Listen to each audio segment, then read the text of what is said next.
I appreciate that. We checked. Never. Not a single time did the greatest player of all time wear a patch honoring himself.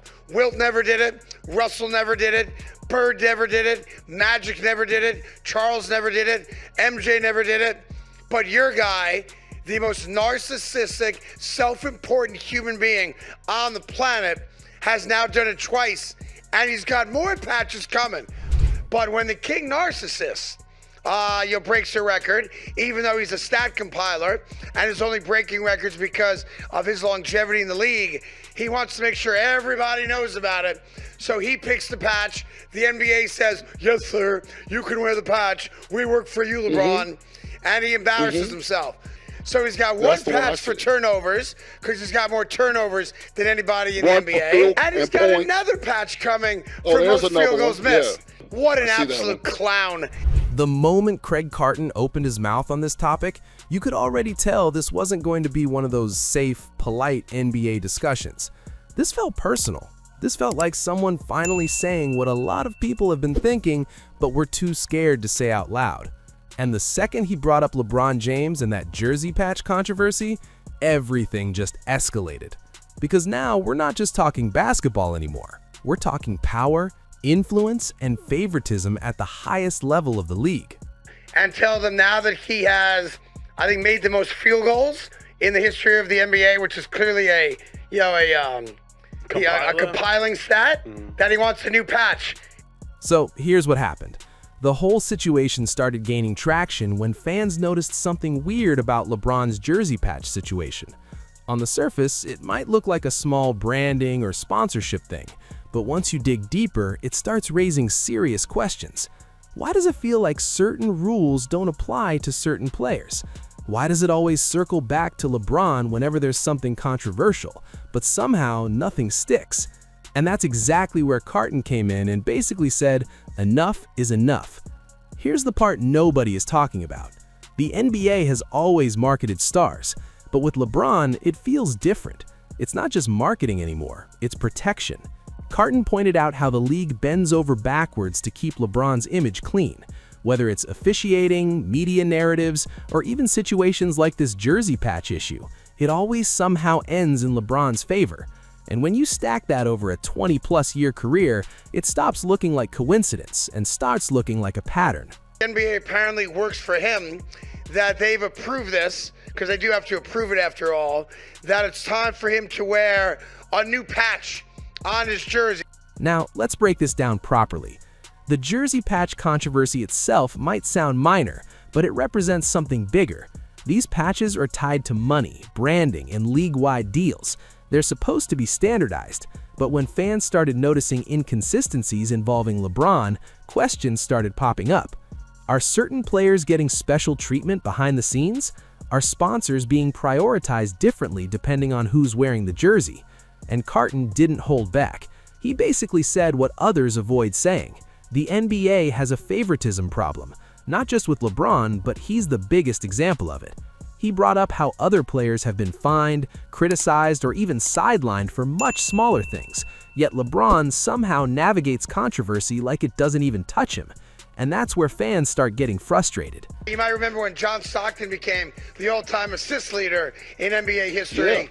At no point did he wear a patch that said all-time leader assists. Never did it.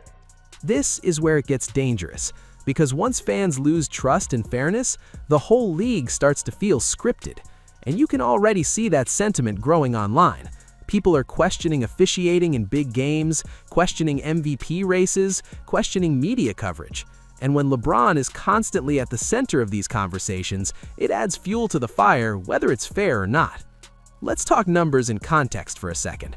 LeBron is one of the most covered athletes in history. Every move he makes is analyzed. Every game is national TV.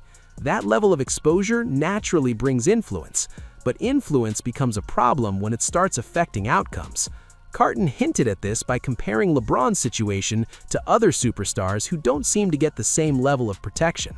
Matter of fact, in the history of the NBA, for every individual player that at some point had set the record for the most of blank, not a single one of them ever wore a patch on his jersey to acknowledge his greatness. Think about players like Kevin Durant or James Harden. Both have faced intense criticism, media pressure, and even league scrutiny for their decisions. But with LeBron, even when things get messy, the narrative somehow shifts in his favor. That's not accidental, that's influence. That LeBron James is only about LeBron James. For him to want and to wear a patch, nobody else wants to wear it. Nobody else is going to wear it. And then you have the media layer on top of this. Major sports networks often frame LeBron as untouchable, almost like criticizing him is off-limits. Carton pushed back on that hard. He basically challenged the idea that LeBron should be immune to criticism just because of his legacy. And honestly, that's where this debate gets really interesting. Because legacy is supposed to be built on greatness, not protection. Here's the part nobody is talking about. When young players come into the league and see this, what message does it send? That if you become big enough, the rules don't apply to you? That branding matters more than fairness? That's a dangerous precedent for the future of the NBA. Now let's connect this to what's happening around the league right now. The NBA is in a weird place. There's insane talent everywhere. Players like Luka Doncic, Jason Tatum, and Victor Wembanyama are taking over. The league should be transitioning into a new era, but instead, it still feels like everything revolves around LeBron. And that's not entirely his fault, but it becomes a problem when it overshadows the rest of the league. He's not going to wear a patch that says most missed field goals, which he also has the record for. He's not going to wear a patch that says most turnovers in the history of basketball, which he also has the record for. But he is going to wear a patch, a 1 of 1, that says most field goals made. Now, this is where young players usually make a mistake. They try to follow the blueprint of established superstars without realizing the system isn't equal.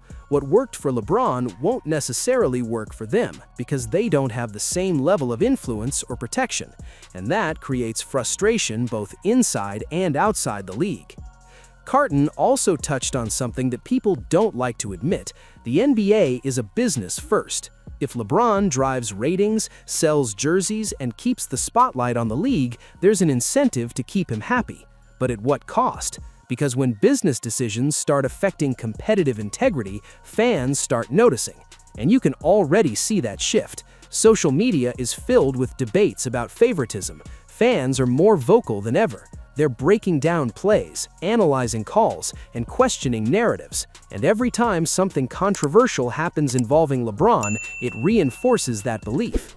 Let's not ignore the timing of all this either. LeBron is nearing the end of his career. Every season now feels like a farewell tour. The league wants that maximized. They want those storylines. They want those moments. But when that starts bleeding into things like officiating or sponsorship dynamics, it creates tension.